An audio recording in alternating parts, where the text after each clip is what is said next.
Brian Sanders is a network intrusion response agent with the United Secret Service Dallas Field Office, and he's on the Electronic Crimes Task Force. He's been an agent with the Secret Service for almost 20 years, and he's worked with the electronic crimes cases for more than 14 of those years.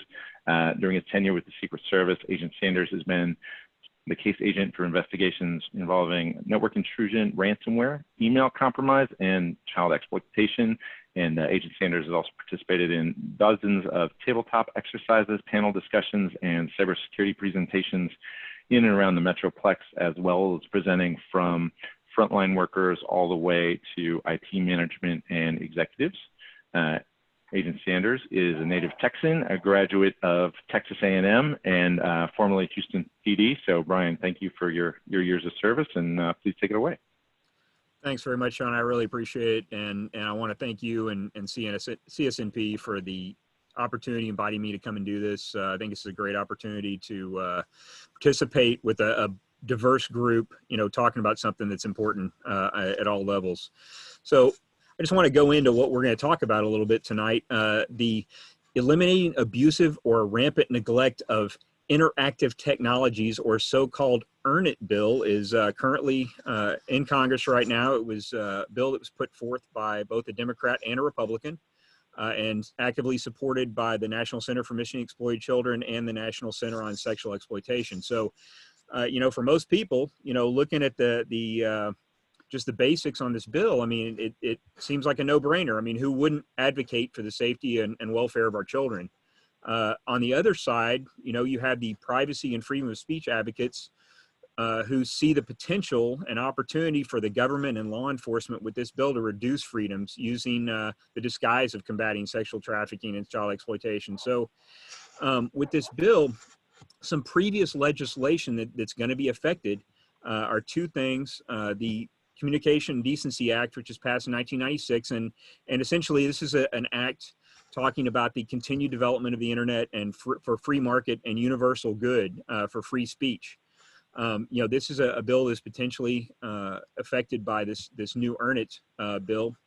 And then more importantly, and I think more that we'll touch on a little bit more what we're going to talk about tonight, is the CALEA Act, which is the Communications Assistance for Law Enforcement Act from 1994. And this is, as cops, this is what we call the Wiretap Act. And back when this was passed, the primary consideration were landlines and then cell phones, because we didn't have encrypted communication over the internet. So as those communications have changed, you see a lot of complications that may develop, because the Wiretap Act actually mandated that phone service providers provided access to law enforcement when wiretaps were authorized by the judicial system. And so again, as communications like this, I mean, if it's an encrypted communication that's not tappable, then, that actually violates the CALEA Act. And so the EARNIT bill, it's kind of interesting to see, how some of the changes that may come about with this bill affect this previous legislation. So the format we've got tonight, we're going to have 35 minutes for arguments from both sides.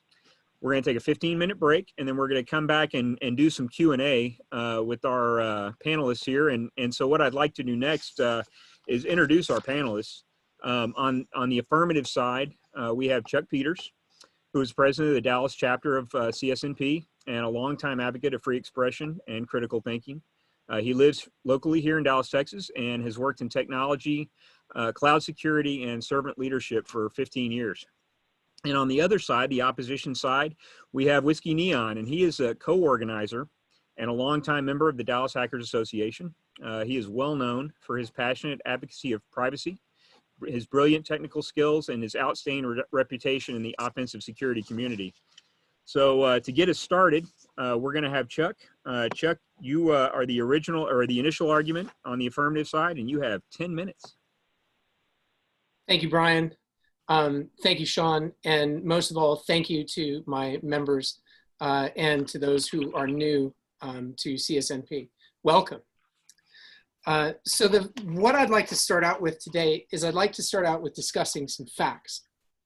So a fact is that in 1998, 3,000 reports of child sexual abuse imagery were given to law enforcement regarding the internet. In 2008, there were over 100,000 reports. In 2014, there were 1 million. In 2018, there were 18.4 million. In 2019, there were 45 million reports of child sexual abuse imagery on the internet. In that same amount of time, there was an 846% increase in reports of child sex trafficking from the years 2010 to 2015. Some other facts. 9 internet companies and tech companies have to report, oh man, this is my first time doing this. I'm getting a little tongue-tied. Internet companies have to report to law enforcement any apparent child pornography that they are aware of, quote, end quote, and they have to retain that evidence for a period of 90 days. Unfortunately, that period of 90 days is typically not enough time to actually engage law enforcement, and much of that evidence ends up getting destroyed. Furthermore, how companies gather and report these violations of the law are not standardized across platforms, and introspection into a company's own platform could disrupt or destroy their brand. I want you to think, for example, if a major company, say like the Facebook, were to come out with a report of 700 million images of child pornography available on their platform, how would that affect their brand? In my opinion, this leads to a very inescapable conclusion, and that is that legitimate platforms need oversight. Platforms at this time do not have sufficient regulation or standards according to their scale, and the self-regulation which they currently employ is just not good enough. Tech companies have no incentive to advocate or cooperate to serve the victims of our communities. Furthermore, we have to consider the context of this problem is not just our neighborhoods, it's not our states or our counties, it's not even our nation, it is global. And we have to have the fact that most victims are never going to have justice sit upon our conscience. Legitimate platforms that the USA, that reside within the USA, facilitate the victimization of children, whether intentionally or not. Law enforcement is besieged and hamstrung by inadequate legislation, manpower, expertise, and tools. This content lives on the internet forever and in abundance. Finally, I would like you to consider a comparative case. Financial institutions are a major component of the internet. These institutions are highly regulated, highly introspective, and must comply with the oversight of many federal bureaucracies. We should ask ourselves, why is it that victims of financial crime can get so much oversight, yet the victims of child exploitation cannot? It is a fact that the internet is not the same as it was in 1996. Global platforms consumed by billions of people require oversight and standardized best practices. Brian, how am I doing on time? You still got over 5 minutes. You're good. Okay, so I would like to delve a little bit into the legislation that Brian mentioned earlier, specifically the progression of where legislation was in 1996 and where it is today. So let's talk a little bit about the Section 230 Safe Harbor Act of 1996. This foundational law of the internet has my respect because it made initially platforms immune from the liability for their content, excepting in cases of child pornography. The ability for a platform to be immune from its content has created such names, such household names as Facebook, Amazon.com, Twitter, Grindr, like you name it, okay? The platform just provides a medium for individuals to exchange information and services. Almost every major platform that we consider a foundational internet platform today exists because of the Safe Harbor Act of 1996. However, the Safe Harbor Act came with lots of problems. These problems were addressed in further legislation such as the SAVE 2014 Act, which made receiving revenue from ads for trafficked children illegal. The PROTECT Act of 2008, which at the moment I can't remember what that did, but it was important. I think, oh yeah, that's right. It created the cyber tip line, which required the reporting of child pornography found on sites by the platforms. Most recently, there was the SESTA-FOSTA Act of 2018, which made it illegal to assist, facilitate, or support sex trafficking. And you can see that the EARNIT Act is really just a progression of the compliance framework required, not requested, but required by the victims of sexual exploitation. Finally, I'd like to close with a simple message. The EARNIT Act will hurt criminals, help victims, and restore lives. It is time that we recognize the internet for what it has become, and that is a major force in everyday life. These platforms that you and I use are beyond the stage where they need to innovate to create market share. They are at the stage where they need to innovate to help their communities and to help victims live better lives. And I surrender the balance of my time. Okay, very good.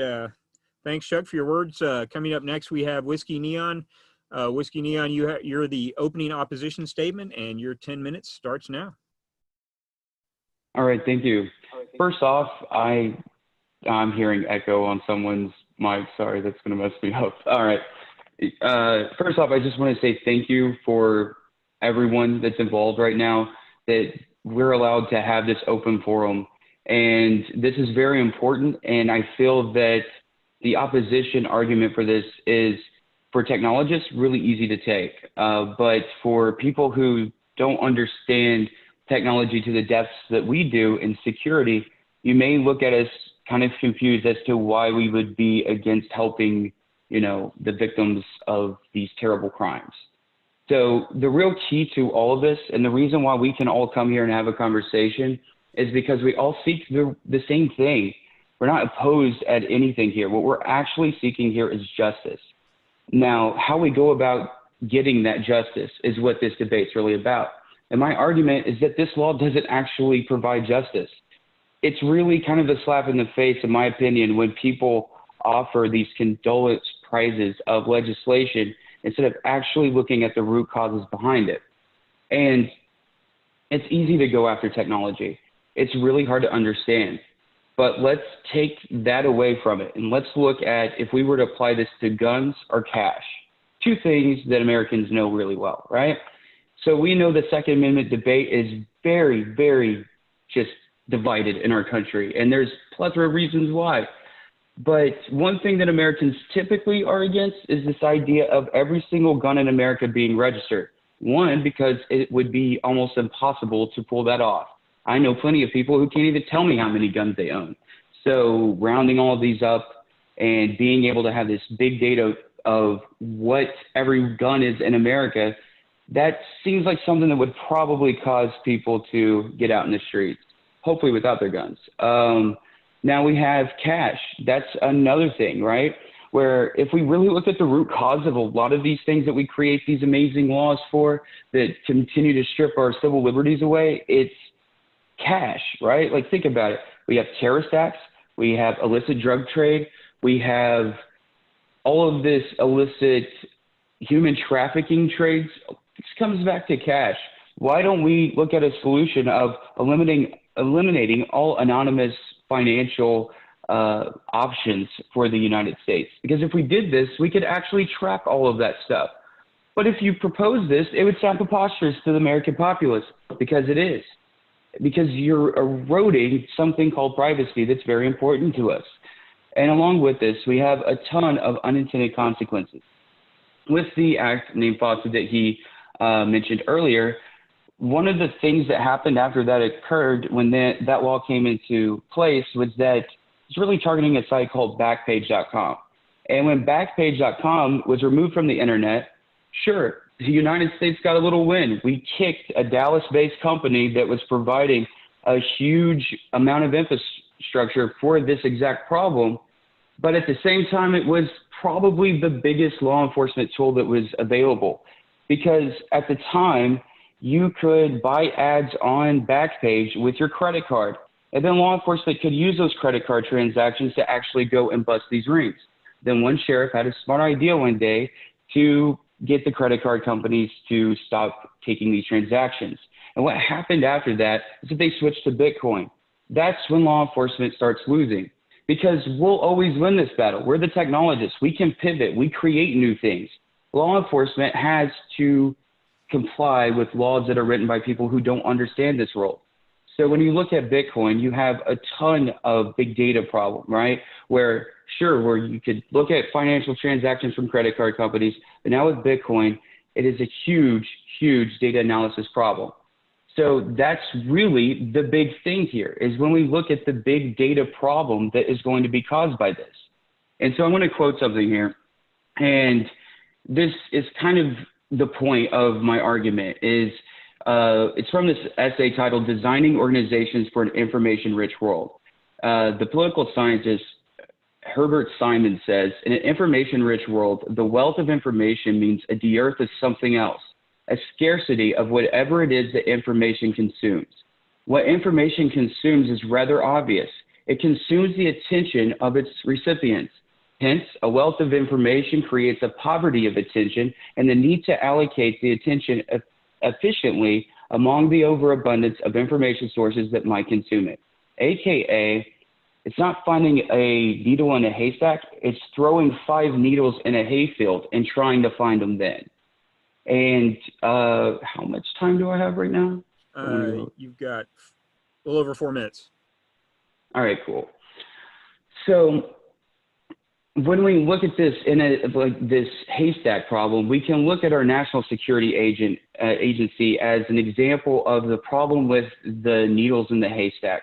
If you looked at leaked NSA internal documents, they talk about this big problem where they have all of this data. There's so much noise, so much false positives. What are we supposed to do about all of this?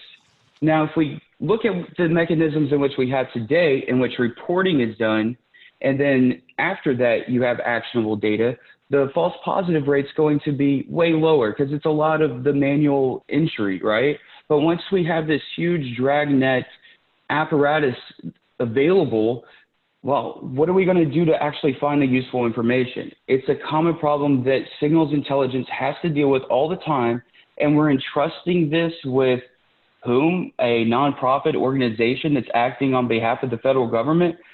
This sounds insane because the NSA is not even doing a good job at protecting their secrets, as Snowden told us, which is my reference for this whole needle in the haystack thing the NSA is dealing with. They couldn't keep those documents out. So how can we possibly look at ensuring this type of, global surveillance, even though it's inside the United States? We kind of run the internet by and large. This type of thing is something that we need to consider. And aside from just this, privacy thing, I'll get into that later, but what we have to focus on is, can we trust the security of these systems? The NSA has had their tools hacked and used against the world. WannaCry, the biggest ransomware thing that made the news, it took out the UK's National Health Service, and they were using tools from the one organization that's supposed to protect us and our secrets the most. It's kind of like going into an arcade, going up to an arcade cabinet, and that's a website, and the arcade's the internet. And law enforcement's playing at this arcade called Whack-A-Mole. And the idea of this game is there's 80 moles in the cabinet, but only 5 of these bad guys get out. And law enforcement is just sitting there hitting these moles constantly, trying to eliminate these threats.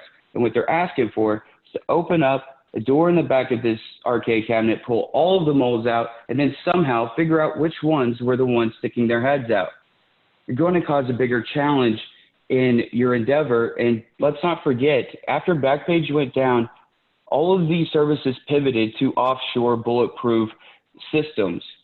So an unintended consequence of that is that also people pivot to dating sites and using other applications that were never used for prostitution before. And these companies don't necessarily know that they're participating in facilitating prostitution. One example that may not even be publicly disclosed right now, but due to my work with sex workers, I'm aware of this legitimate app called Mr. Number.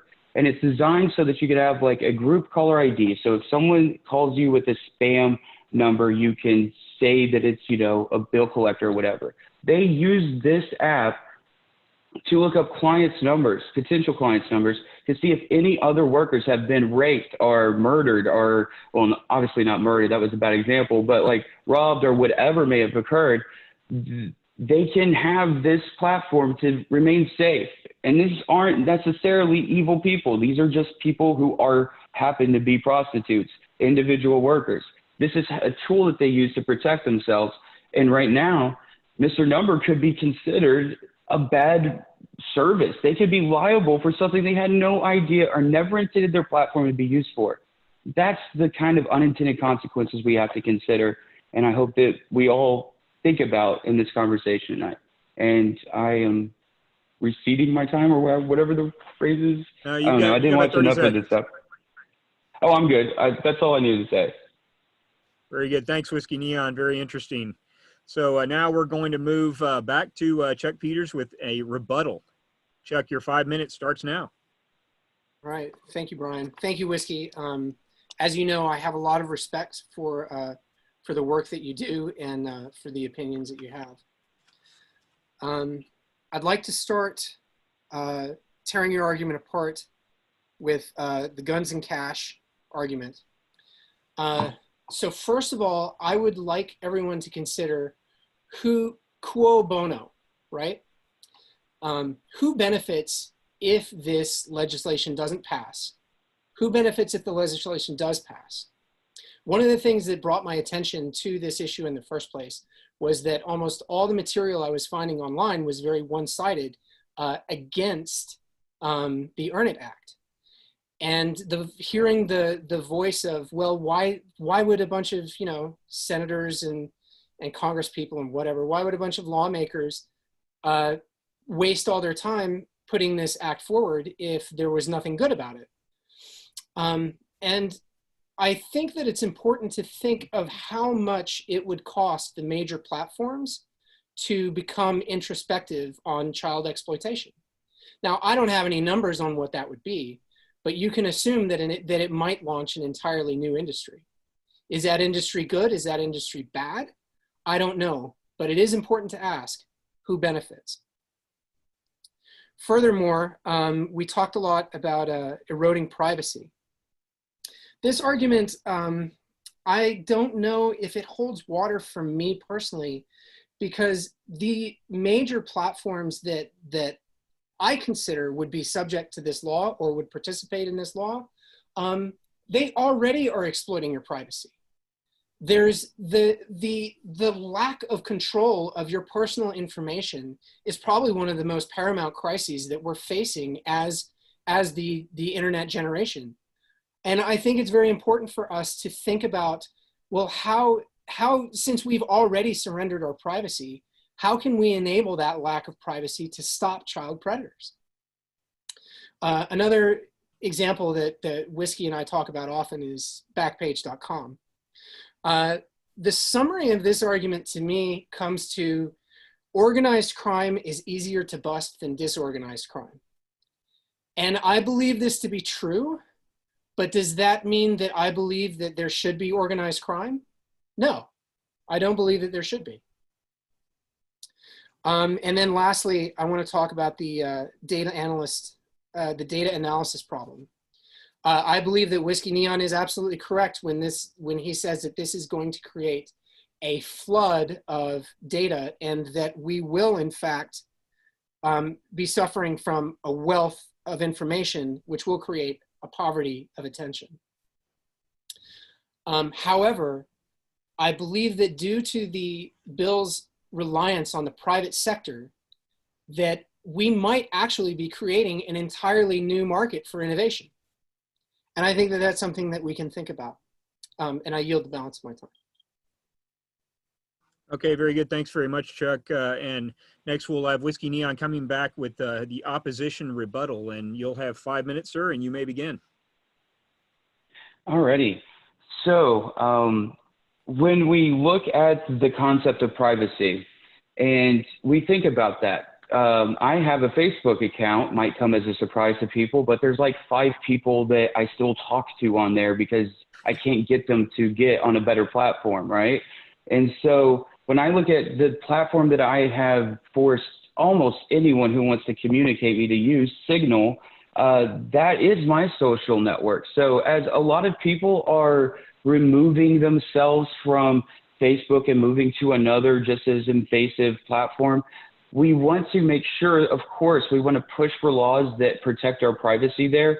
But in this case, the way that we're going about doing this is literally violating your Fourth Amendment rights.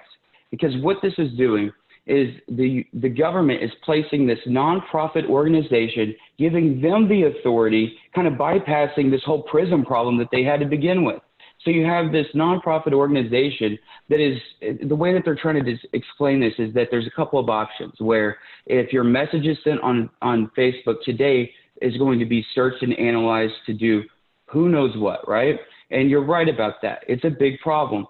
So when they're doing that, that's when the government's saying that it's okay to start looking at this data for this type of violations and be able to send it to this database and have it reported.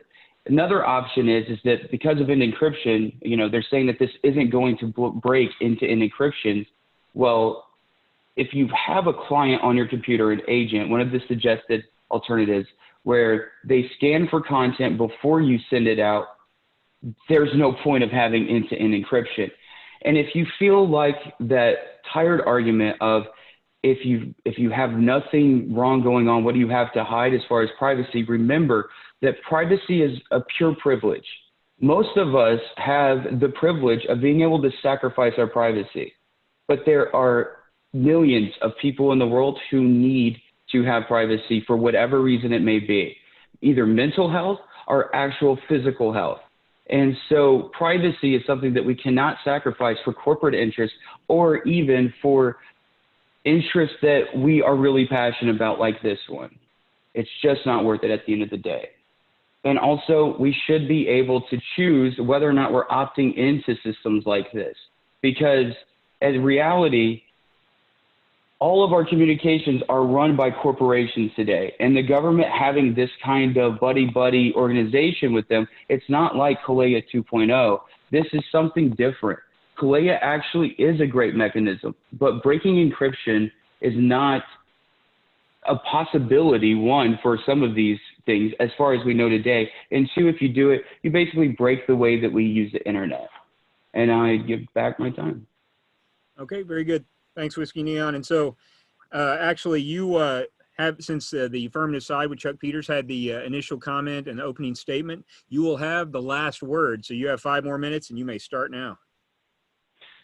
All right. So in closing, I would like for us to really focus on the root causes of these issues, because technology is a tool. When I was talking about cash and guns, the real analogy there is that those are just tools. And is it really fair to blame cash for terrorism? I mean, a lot of people like to blame guns for things, but it's at the end of the day, we still hold the person who pulls the trigger responsible. And instead of looking at technology as being responsible, it's indifferent. We are the problem, and so we have to go to the root cause of these issues. One of the big ones for me is that I believe that the way that we treat illegal aliens is a big part of our problem here. Illegal aliens find themselves in these compromising positions constantly, and the communities there are ripe for exploitation. It doesn't really help our communities when people are being gaslit into fear to be in these exploited positions only for us to not have any empathy for their unfortunate circumstances. And when you see people getting locked in literal cages for the way that, you know, they just are in this country, illegal status, I would probably be petrified if I was in one of these scenarios. It feels like a lose-lose. And even though they're in a really bad situation that some terrible people might say they put themselves in, it's where we need to have a little bit of empathy. And we need to start looking at the illegal alien issue and the human trafficking issue with more compassion and empathy than what we currently do. And legalizing sex work is another potential option for helping this out. The nice sex workers that I talk to that are just as passionate about wanting to eradicate this filth from their industry, it's kind of heartbreaking to see that, like, just like hackers, where the CFAA is a terrible piece of legislation that makes me villainized by society, she also has to have the same thing, or he has to do the same thing. And so if we can legalize some of these things, this now allows law enforcement efforts to be allocated towards the people who are operating outside of this. We have multiple billion-dollar industries involving all of this illicit things. If we start legalizing some of it and regulating it, we can start focusing on the people who are actually being exploited. And we also have to understand the frustrating job that law enforcement has, this endless game of whack-a-mole. And I understand it, you know? They're just sitting there at that machine, whacking away until their arms exhausted, and now they're just begging to get in the back door. That's something I can relate to, but we can't just easily open up the floodgates for the eradication of our Fourth Amendment rights. It comes back to justice. What is justice? Is it looking at our constitutional framework and working from it? Most people would say yes. And when you start violating the Constitution, we need to start talking about, okay, well, maybe we don't want to live in the world that we decided 200 years ago. But if that's going to be our legal framework, then we need to respect it. And violating the Fourth Amendment for whatever reason is kind of one of the things that our country was founded upon, that some things are not worth giving up regardless, because we know that the road to tyranny starts with this little tiny trail. And it's important that we don't relinquish our rights in that regard. But in closing, since my argument will probably fall on deaf ears, and this law will probably pass anyways, I'll just go ahead and give my congratulations to the affirmative. If you believe that this bill is worthy of passing, then you have to accept the unintended consequences that most likely will put more people at harm and make this world a worse place than it already is. So with that, I say congratulations. You earned it. And that is it. Nice closing. Nice closing. Well stated, sir. So we've had some really good discussion here. We're going to take, well, Chuck, do you want me to go from here? It looks like we're going to take a 15-minute break now, I believe. I'm going to compile some Q&A questions based on the chat and other questions that some of our audience have sent in. So if you haven't sent anything in, you've been listening, you know, rapidly engaged with the conversation here, start sending those questions. I'm going to put some things together that we can talk about when we come back. I think we've got a 15-minute piece here where we may have a raffle and some other things. So get some water, go to the bathroom, send me some questions, and we'll wrap it up. So thank you guys for filling out the poll. I think we're ready to go directly into Q&A. Brian, how do you feel about that? Yeah, I'm good to go if you're ready. I'm ready. Whiskey, you ready? You know it. All right, let's do it. Okay. I just want to take this opportunity. I mean, this has been a great discussion. I mean, obviously, I'm on the law enforcement side, but, you know, I have a law enforcement hat, and, I mean, I want my privacy protected too. I mean, I have a, you know, family and all of the freedoms that we all enjoy. Just because, you know, I'm a cop doesn't mean that I don't want those for myself as well. And I certainly don't want to violate those for somebody else in the same situation. So you know, this discussion is really interesting. Because, you know, as a cop, I mean, I've put a lot of child predators in jail. I'll tell you right now. I mean, that's one of the things that I've done in Secret Service. And, you know, to me, those kinds of people need to be off the street. And, you know, I don't want my kids victimized or anybody else's kids. And I've seen enough of these types of cases, seen the victims, seen the families, and see the far-reaching consequences. So, it's really important. I mean, this is a significant issue, but, the question becomes, what do we sacrifice in order to make those things happen? And so I think it's the discussion we generate here is really interesting. So I want to go to some of the questions that we've got from some of the audience members. I think there's some really good discussion in here.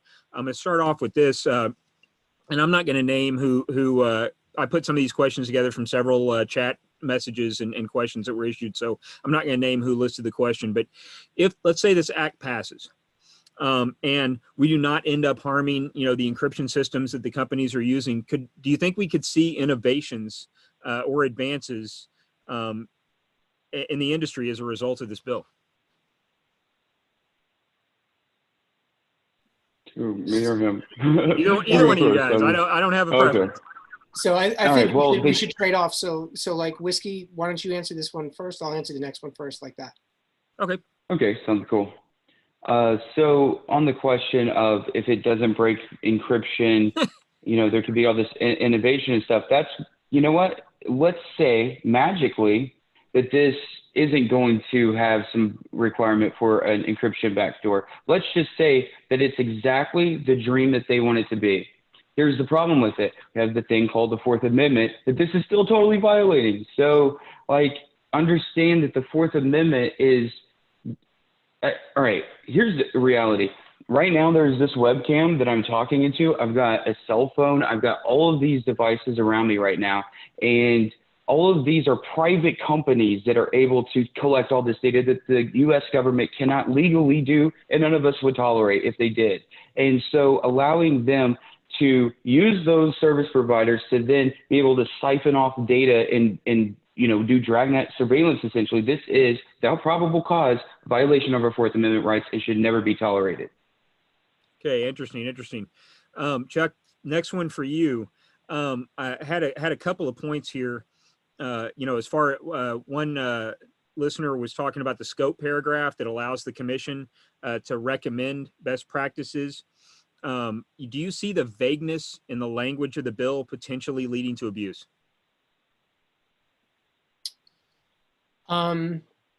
This is a very good question because there is potential for abuse. There is also potential for not abuse. I think that people get really hung up on what the bill could possibly be used for. And they forget that, there's quite a bit of, there's a committee being put together specifically to oversee the execution and policing of this bill. Brian, you and I had talked about that in the past. And so for us to look at this bill and say that we have to roundly reject it because the language is open doesn't seem like a viable argument, because the language is left intentionally open so that the bill can be shaped by that committee. Okay, interesting. Can I rebut that real quick? Sure. So one of the things that we have to understand about that committee is who gets to be on the committee, which we have no idea. Look, I don't have a problem with having committees in which we decide how open-ended legislation should be formed. And the key to this, though, is that I understand victim advocates out there. I understand law enforcement. I do understand where you're coming from. And we need to have this dialogue in those exact committees. But how many of me are going to be in that committee? How many people who are going to be from the hacktivist side or the technologist side? Is it just going to be corporations getting handpicked by these legislators? That's something we have to figure out, is how many people, who these people are going to be on that committee, because that's not determined yet. Very good point. Yeah, you want a well-rounded group of individuals from all aspects of the situation so they can be policed better. Is that what you're saying? Yeah, would it not make sense to have a sex worker advocate be on that board? That's the type of thing. We need to have that balance so that we have that well-rounded understanding when we make these decisions that have such huge consequences for everything that we know. Sure, absolutely. Okay, so moving on. So, Whiskey Neil, I want to come back to you now, actually, with another question. So, had a participant talk about how we can address the fact that there are numerous tools available for use and are maybe not used by the investigators, or the investigators do not have the technological skills or training to use those tools. Could you see a partnership between law enforcement and, for lack of a better term, the hacking community, to work together against child predators and child traffickers? This is exactly the reason why this type of discussion excites me, is because, again, it's about that pursuit of justice. For me, I do not really care about what laws say half the time, right? But I'm always in pursuit of justice. I'm not someone who wants to see illegal crimes occur where, people's bank accounts are being, you know what I'm saying? Like, I'm not advocating those types of things. Where the laws are wrong and the right thing to do is to cross that boundary, hackers a lot of times are up to do it. And there's a lot of us who are willing to cross lines that law enforcement would throw us in jail for crossing, but they can't cross themselves. And we have the skills and the knowledge to do it. But the big problem is that we're commonly at odds with law enforcement, just like sex workers who want to be your allies, because of the fact that the way the laws have been written, we're scared shitless of all law enforcement. I mean, I have nightmares about raids since I was a teenager, and it's a reoccurring dream. And it's really hard for me to even sit down and think, oh, my first solution is going to law enforcement, much like a lot of other people out there. And so building bridges is very important, and understanding that the just causes in the world far outweigh, like, some, fear I might have about getting busted doing what needs to be done to get that person recovered. And so, yes, I think there's a great opportunity if law enforcement is willing to kind of build that bridge with us. I know we would love to see that happen. So Chuck, you got something to add?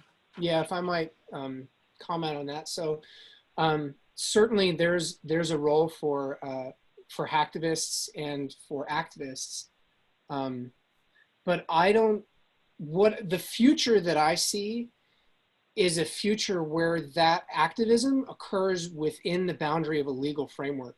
I want to bring this back to a comparison with the financial industry.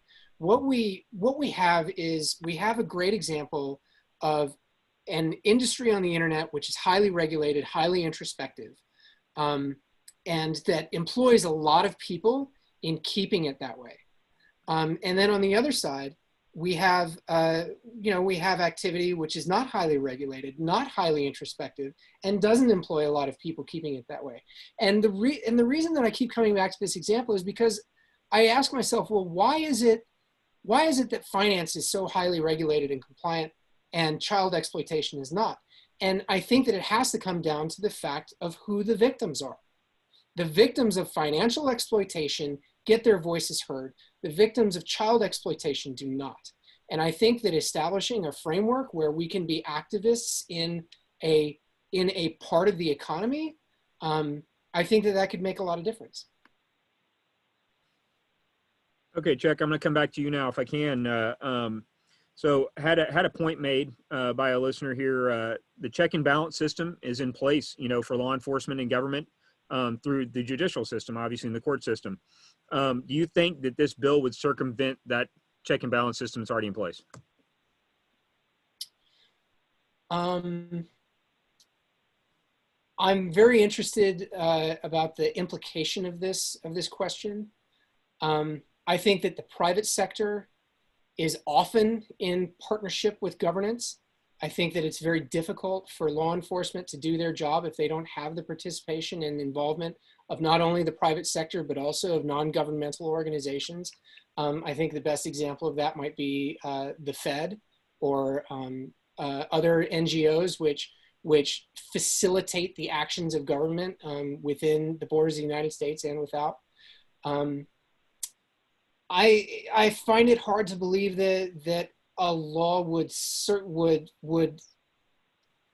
upend the very framework in which it was established.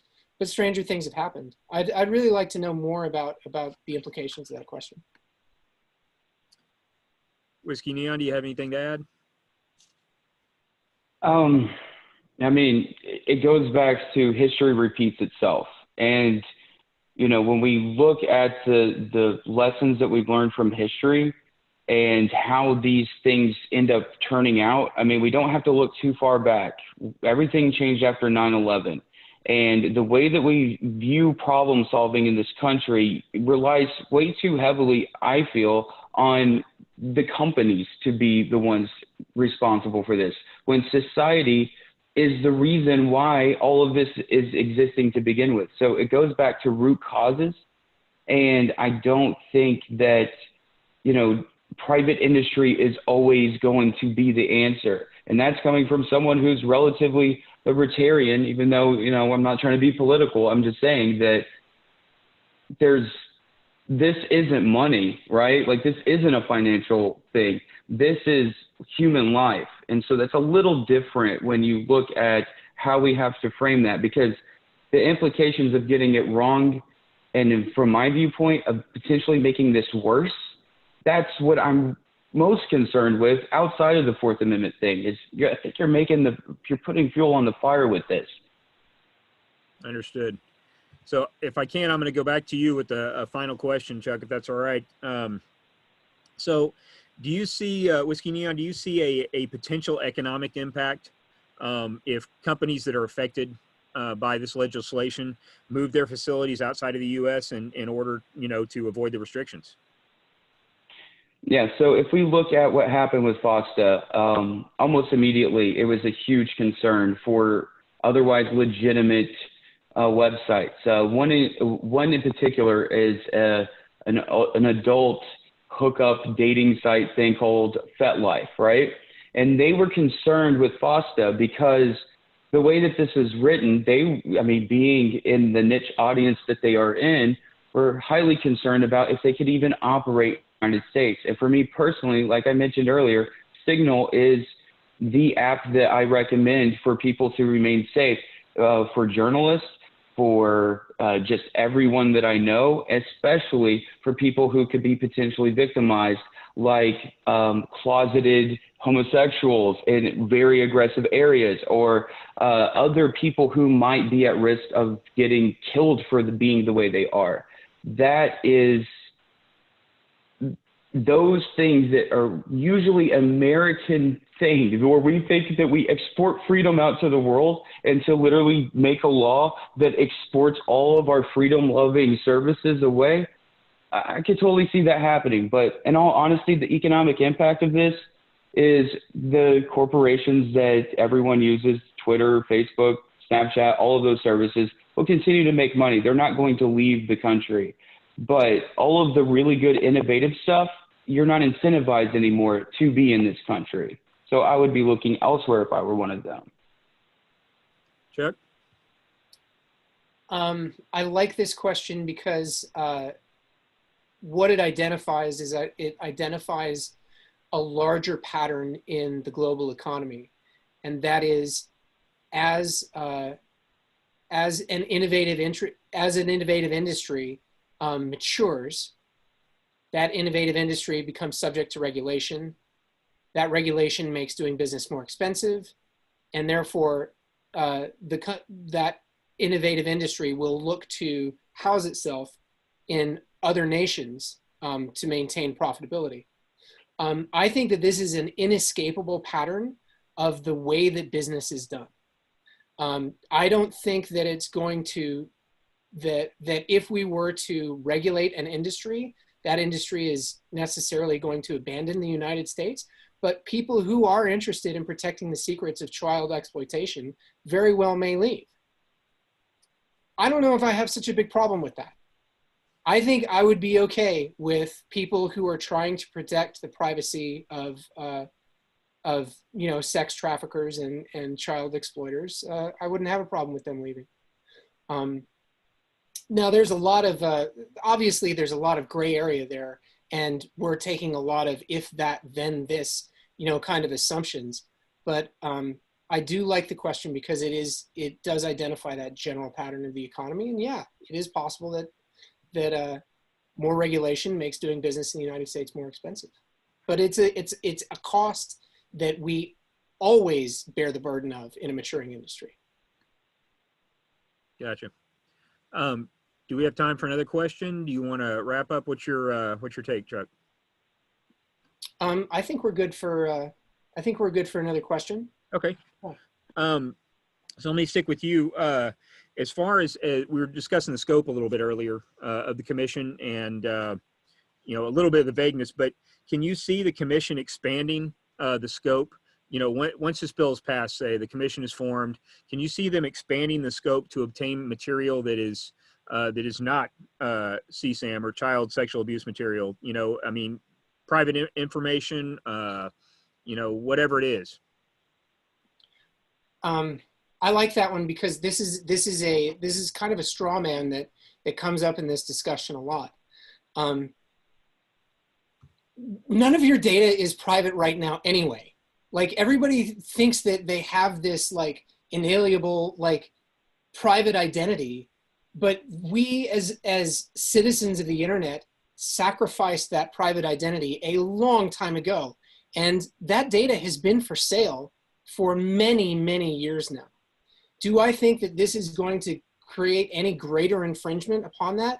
Not really, no. I think that law enforcement, just as with carnivore, just as with, you know, some of the other introspective technologies that have come out of the NSA, they're not looking for citizens to interfere in their private lives. And I think sex workers are a good example here. The real target is the bad guys with $4 million or 4 million pictures of torture of 3-year-olds on their hard drives. You know, those are the people that law enforcement will target, not searching. All right, I'm going to stop right there. Whiskey Neon, you got something for us? Yeah, it really comes down to this. The reason why we don't have privacy online is because, again, people don't realize what they're doing.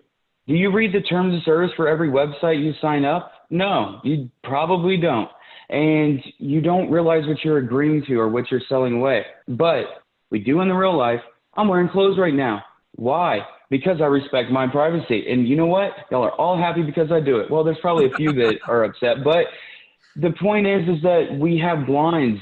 We have privacy. Why? If we're so open to being this transparent world, we get so pissed off about when our privacy is violated.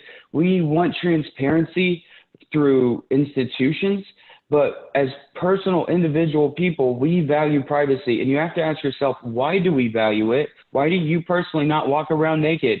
Why do we as a society view this as something that's important? It's either you go all in or you need to respect it. We just go completely transparent and we all instantly become honest overnight and just don't have any hangups with anyone.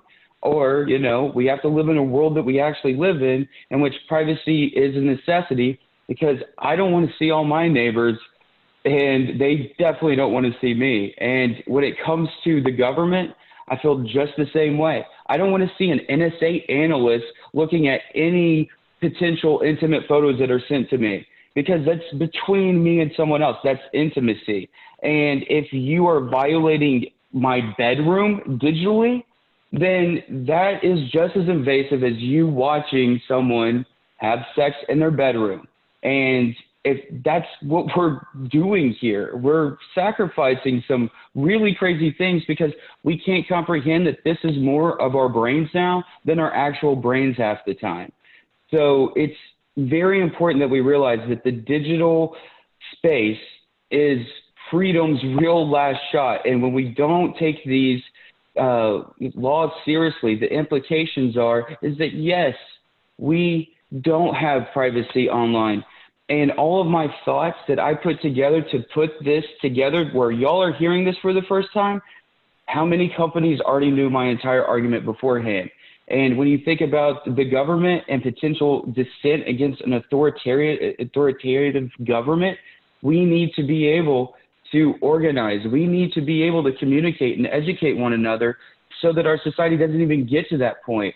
But if we feel that the government's really watching us all the time, it changes your behavior. it changes everything about how you think, how you act, and that is not something that we should ever sacrifice in our country. Good point. Good point. So, Chuck, I'm going to wrap up with this, and this is a concept that Whiskey Neon introduced earlier in his one of his segments, talking about, if you have nothing to hide, then why are you worried? I think that's a concept that we take advantage of a little bit. As law enforcement, I hear that all the time. I mean, I'll be honest with you.